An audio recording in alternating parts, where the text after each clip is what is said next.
You ever have one of those weekends that starts out so peaceful you swear nothing can ruin it, and then, by Sunday, you're wondering if you accidentally signed up for a reality show without knowing? Yeah, that was me out at Lake Brantley, just trying to breathe, to get away from the grind and the constant ping of emails and Slack messages. You know what I mean?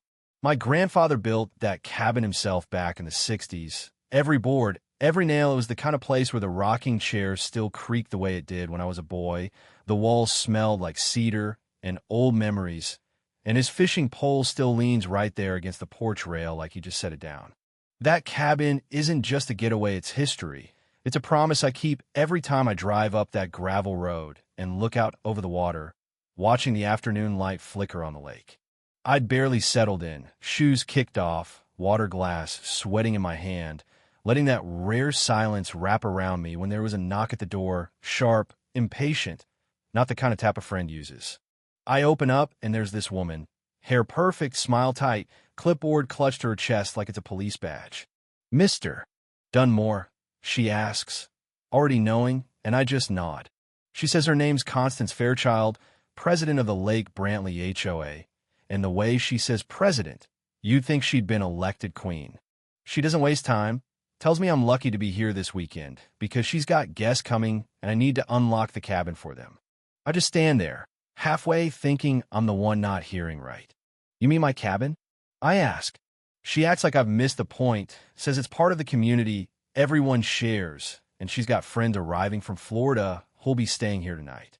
You ever get that prickle at the back of your neck when you realize the other person's already decided how the story ends, and you're just an obstacle?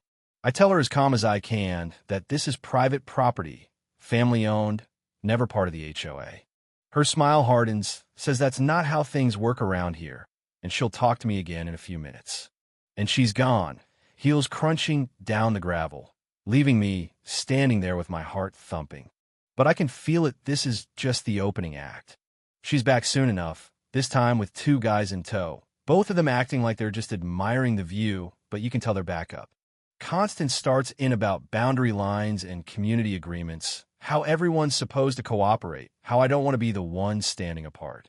I remind her, again, about the deed, about how my grandfather's cabin was here before the HOA, how this place is separate. Her eyebrow arches like my words amuse her, and she tells me that around here, tradition is cooperation, and her friends need a place to stay. I tell her flat out, they're not staying here. That's when her patience snaps. She leans in, lowers her voice, and basically threatens that word gets around, and I don't want to be known as difficult. I almost laugh. "Respect goes both ways," I say, "and you're standing on my porch asking me to give away my home for the weekend." She's silent. The men shift closer, and for a second, I remember my grandfather telling me never to mistake calm for weakness, that calm is control. So I hold it together, and she finally turns to her goons, says, "We'll need to make sure the board is informed of this resistance." One of the guys mutters, "The board will hear about it by Monday." I just nod, let them hear, I've got the deed. But Constance isn't finished, not by a long shot. She shows up again later, this time parading a family, the Kirklands, apparently her guests up the path, suitcases rolling behind them, expecting a lakeside retreat. She introduces me like I'm the innkeeper, says I'll be unlocking the cabin. I cut her off, tell them straight up it's private property and there's been a mistake. The guests, poor folks, look confused, but Constance said this was arranged, that it's part of the community rentals.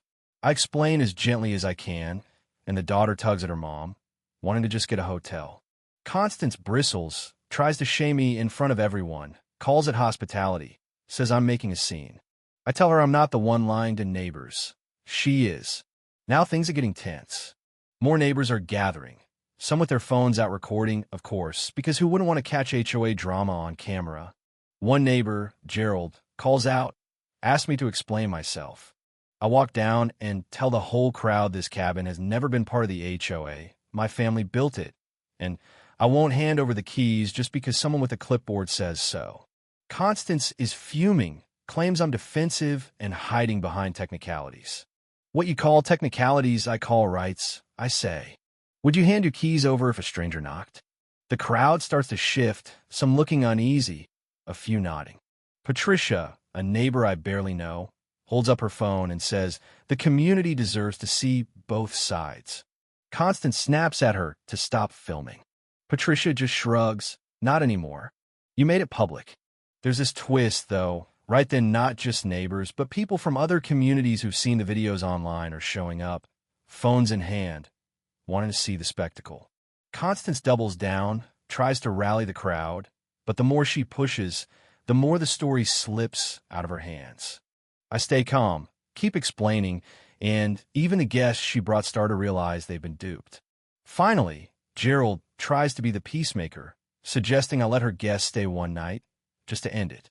I say no because once you give in, it never stops. Saturday night, I try to let it go, but Sunday morning, it's like the whole lake is watching. Constance brings out the big guns, 3 board members, one of them waving a folder of bylaws. They argue my cabin falls under shared use. I tell them again about the deed, how it predates the HOA, how they can't enforce rules where they have no authority. Constance threatens fines, inspections, making life difficult.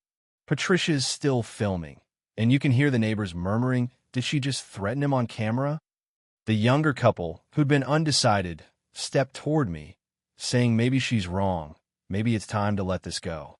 Constance snaps, "If we let him get away with this, others will start resisting too. Then everything falls apart." That's when it hits everyone this was never about community, just about control. By now, the video's online, people are talking, the neighborhood grapevine is in overdrive. Then the real twist, a sheriff's deputy rolls up, lights flashing, says he's here to sort it out. Constance starts in, paints me as the villain, the one disrupting everything. The deputy asks for documents, listens, and then in front of everyone says that if my cabin isn't on the HOA covenant, their rules don't apply. End of story. He even warns them that if they trespass again, they'll be the ones in trouble. Constance is speechless, her authority shattered, and neighbors start clapping, just a little, before catching themselves. But you know how folks like Constance work, she doesn't stop. Next morning, every mailbox has a dramatic letter accusing me of endangering the community, and Patricia knocks to show me the latest videos of Constance going viral. People across the county weighing in, mostly siding with me, some just enjoying the spectacle. By that night, the lake is swarming with curiosity seekers. Constance tries to reclaim her throne, climbing up on a stone ledge and calling me a poison to the community. I don't shout. I just say, I belong here because my family built this place long before there was an HOA. I respect the land and my boundaries. People cheer, the board members drift away from her, and for the first time, she looks truly alone. A few days later, a quiet announcement Constance Fairchild is out, removed as president. Neighbors who'd avoided me now wave and drop off banana bread, tell me they're glad someone finally stood up. The funny part is, I never wanted to be the face of anything, just wanted my peace. But sometimes, I guess, you have to stand up if you want to keep what matters.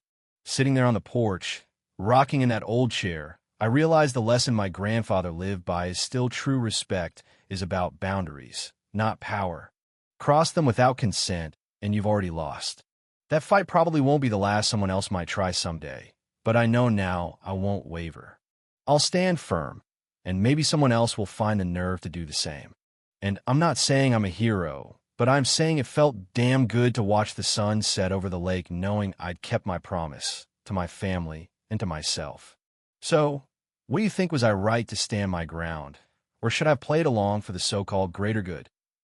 Drop a comment, share your own crazy HOA stories, and let's hear where you stand on community, control, and what real respect is supposed to look like.